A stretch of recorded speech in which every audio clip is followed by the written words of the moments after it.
विवेचना में आज कहानी काकोरी ट्रेन ऑपरेशन की, जिसने हिला कर रख दिया था अंग्रेज सरकार को।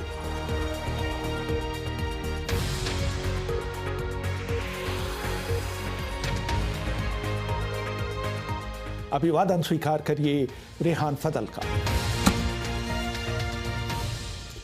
1925 आते आते आज़ादी की लड़ाई लड़ रहे क्रांतिकारियों की आर्थिक दशा खराब हो चुकी थी। वो पाई पाई के मोहताज हो चुके थे। किसी के पास साबुत कपड़े तक नहीं थे। उन पर काफ़ी कर्ज हो चुका था। लोगों से ज़बरदस्ती पैसा वसूलने के अलावा उनके पास कोई चारा नहीं बचा था। फिर तय हुआ कि अगर लूटना है तो फिर सरकारी धन क्यों न लूटा जाए। राम प्रसाद बिस्मिल अपनी आत्मकथा में लिखते हैं, एक दिन मैं रेल के सफ़र में गार्ड के पास के डिब्बे में बैठा था। मैंने देखा कि स्टेशन मास्टर एक थैली लाए और गार्ड के डिब्बे में एक लोहे के संदूक में डाल गए। अगले स्टेशन पर फिर ऐसा हुआ। मैंने अनुमान लगाया कि लोहे का संदूक गार्ड के डिब्बे में जंजीर से बंधा रहता होगा। पता चला कि ये सारा पैसा टैक्स का पैसा था जिसे सरकार को भेजा जाता था। एक दिन मैंने लखनऊ स्टेशन पर देखा कि गार्ड के डिब्बे से कुली लोहे के संदूक को उतार रहे हैं। मैंने नोट किया कि उसमें न तो जंजीर थी और न ही ताला जड़ा हुआ था। मैंने उसी समय तय किया कि मैं इसी पर हाथ मारूंगा। इस मिशन के लिए बिस्मिल ने 9 क्रांतिकारियों को चुना। राजेंद्र लाहिरी, रोशन सिंह, सचिंद्र बख्शी, अशफाकुल्ला खां, मुकुंदी लाल, मनमथनाथ गुप्त, मुरारी शर्मा, बनवारी लाल और चंद्रशेखर आजाद। सरकारी धन लूटने के लिए बिस्मिल ने काकोरी को चुना, जो कि लखनऊ से 8 किलोमीटर दूर शाहजहांपुर रेलवे रूट पर एक छोटा सा स्टेशन था। तय हुआ कि सभी लोग शाहजहांपुर से ट्रेन पर चढ़ेंगे और काकोरी के पास पहले से तय स्थान तक जाएंगे। वहां पर गाड़ी की चेन खींची जाएगी और गार्ड के केबिन में पहुंचकर रुपयों से भरे संदूक पर कब्जा कर लिया जाएगा। राम प्रसाद बिस्मिल अपनी आत्मकथा में लिखते हैं, हमने ये तय किया था कि हम किसी को शारीरिक नुकसान नहीं पहुंचाएंगे, खासकर आम आदमियों को। मैं ट्रेन में ही ऐलान कर दूंगा कि हम यहाँ सरकार द्वारा अवैध रूप से जमा किए हुए धन को लेने आए हैं। हमारा मकसद किसी को नुकसान पहुंचाना नहीं है। यह भी तय हुआ कि हम में से 3 लोग जिन्हें हथियार चलाने आते थे गार्ड के केबिन के पास खड़े होंगे और रुक रुक कर फायर करेंगे ताकि कोई केबिन तक पहुंचने की हिम्मत न कर सके। हम इससे ये आभास देने की भी कोशिश कर रहे थे कि ट्रेन को बहुत से सशस्त्र लोगों ने घेर रखा है। 9 अगस्त को सभी लोग शाहजहांपुर स्टेशन पहुंच गए। ये सभी लोग स्टेशन अलग अलग दिशाओं से आए थे और उन्होंने एक दूसरे की तरफ देखा तक नहीं था। सबने रोजमर्रा के कपड़े पहन रखे थे और अपने हथियार कपड़ों के अंदर छिपा रखे थे। उन्होंने डिब्बों में वो जगह ली जो चेन के बिल्कुल नजदीक थी ताकि उन्हें ट्रेन रुकने पर नीचे उतरने में ज्यादा समय न लगे। राम प्रसाद बिस्मिल लिखते हैं, जैसे ही ट्रेन ने सीटी दी और स्टेशन से आगे बढ़ने लगी, मैंने अपनी आंखें बंद की और गायत्री मंत्र का जाप करने लगा। जैसे ही मुझे काकोरी स्टेशन का साइन बोर्ड दिखाई दिया, मेरी सांसें तेज हो गई और मेरा दिल तेजी से धड़कने लगा। अचानक जोर की आवाज हुई और ट्रेन उसी जगह पर रुक गई जहां हमने तय किया था। राजेंद्र लाहिरी ने बिल्कुल सटीक जगह पर चेन खींची थी।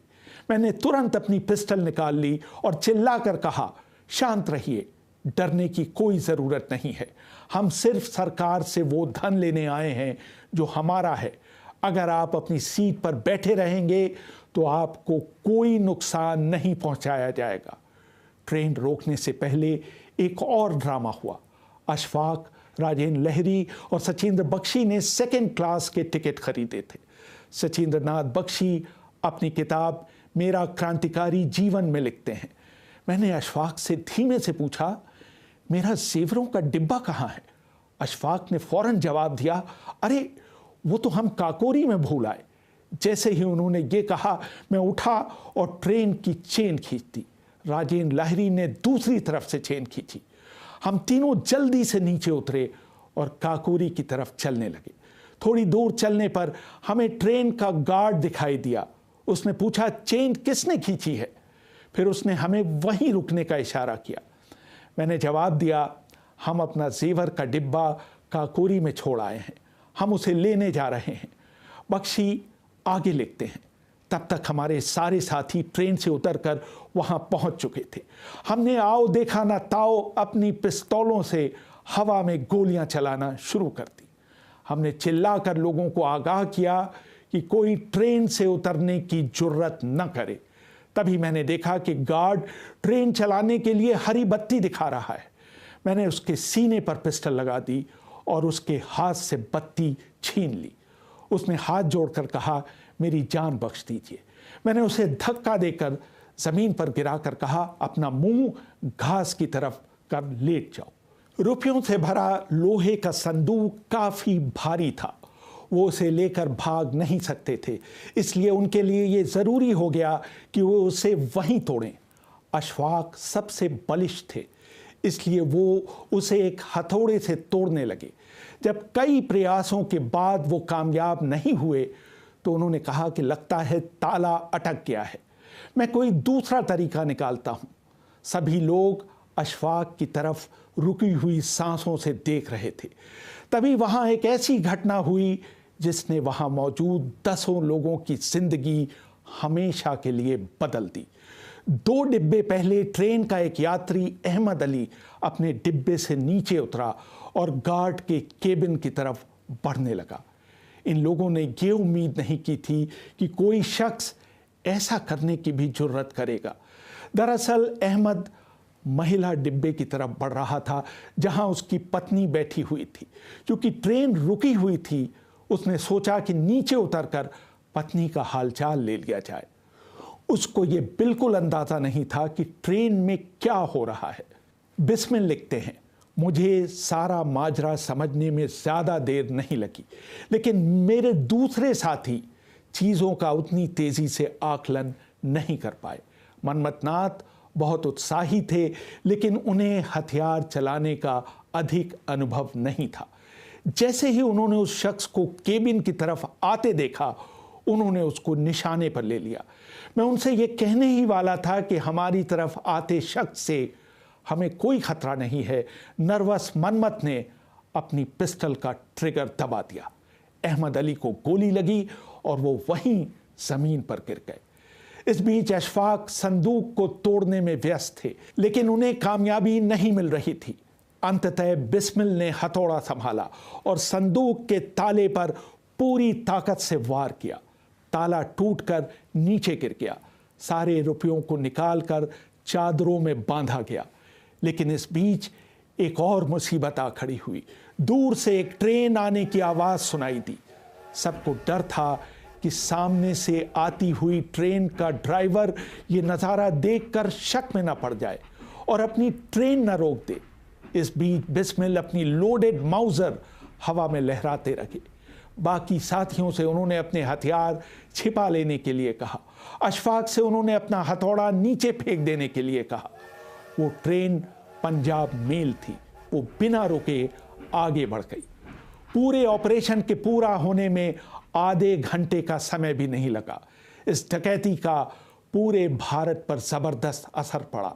जैसे ही ये समाचार फैला कि उत्तर प्रदेश में ट्रेन पर एक सफल हमला हुआ है, लोग इस हमले की वजह पूछने लगे।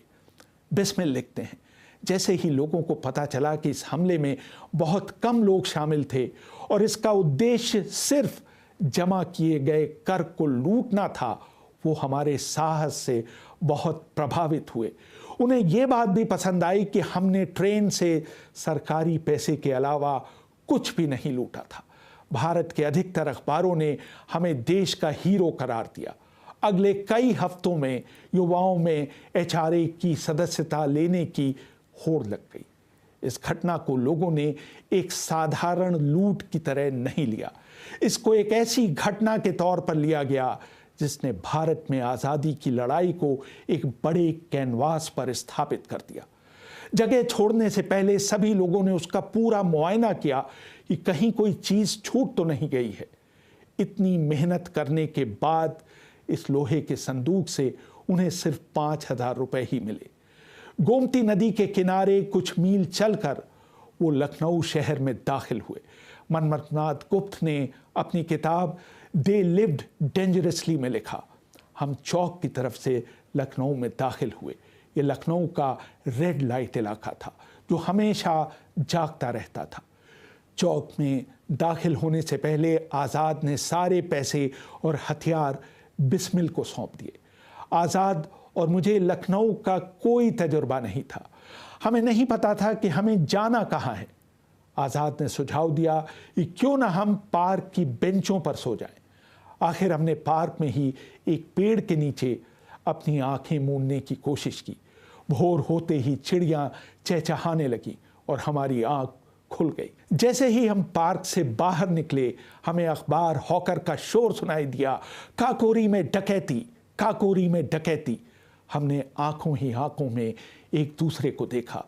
हमारे काम अंजाम देने के कुछ घंटों के अंदर ये खबर हर जगह फैल गई थी। उस समय सबको लगा कि उन्होंने अपनी तरफ से घटनास्थल पर कोई सबूत नहीं छोड़ा है, लेकिन उनको ये अंदाज़ा ही नहीं था कि ट्रेन के पास हो रही अफरा तफरी के बीच वो वहाँ एक चादर छोड़ आए थे। उस चादर पर शाहजहांपुर के एक धोबी का निशान था। यहाँ से पुलिस को अंदाज़ा हुआ कि कहीं न कहीं लूट में शामिल कुछ लोगों का संबंध शाहजहांपुर से है। पुलिस शाहजहांपुर में उस धोबी को ढूंढ निकालने में कामयाब हो गई। वहाँ से उसे पता चला कि ये चादर हिंदुस्तान रिपब्लिकन एसोसिएशन के एक सदस्य की है। यही नहीं, इन क्रांतिकारियों के कुछ साथियों ने भी उनके साथ छल किया। राम प्रसाद बिस्मिल लिखते हैं, दुर्भाग्यवश हमारे बीच भी एक सांप रह रहा था। वो उस शख्स का बहुत करीबी दोस्त था जिस पर मैं संगठन में आंखें मूंद कर विश्वास करता था।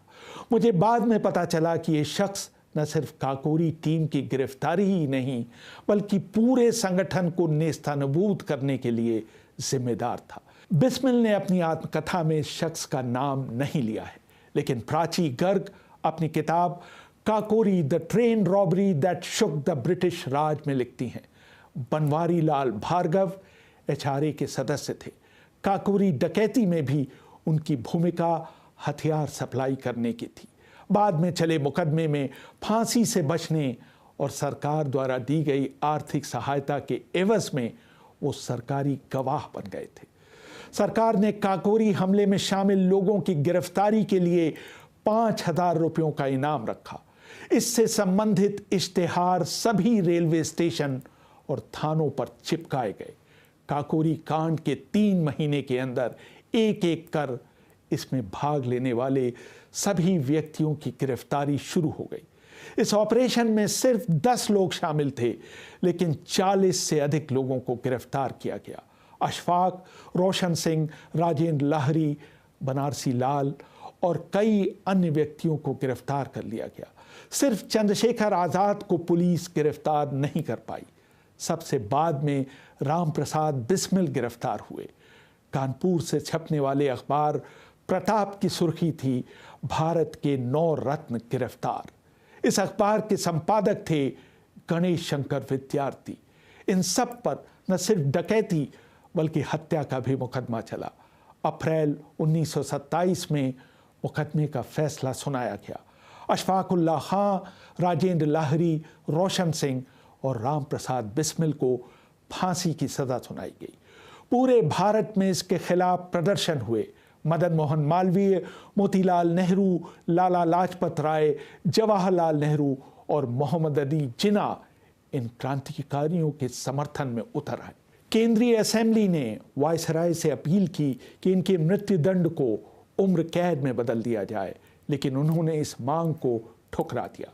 19 दिसंबर 1927 को राम प्रसाद बिस्मिल, रोशन लाल और राजेंद्र लाहिरी को गोरखपुर जेल में फांसी पर चढ़ा दिया गया। उसी दिन अशफाकुल्ला को फैजाबाद जेल में फांसी दी गई। मनमथ नाथ गुप्त को 14 साल की सज़ा सुनाई गई। सन 1937 में उन्हें रिहा कर दिया गया। रिहा होने के बाद उन्होंने सरकार के खिलाफ लिखना शुरू कर दिया। सन 1939 में उन्हें फिर गिरफ्तार कर लिया गया और आज़ादी से 1 साल पहले सन 1946 में उनकी रिहाई हुई। उन्होंने कुछ समय अंडमान की सेल्युलर जेल में भी बिताया। 26 अक्टूबर 2000 को उन्होंने अंतिम सांस ली। रेहान फजल, BBC, दिल्ली।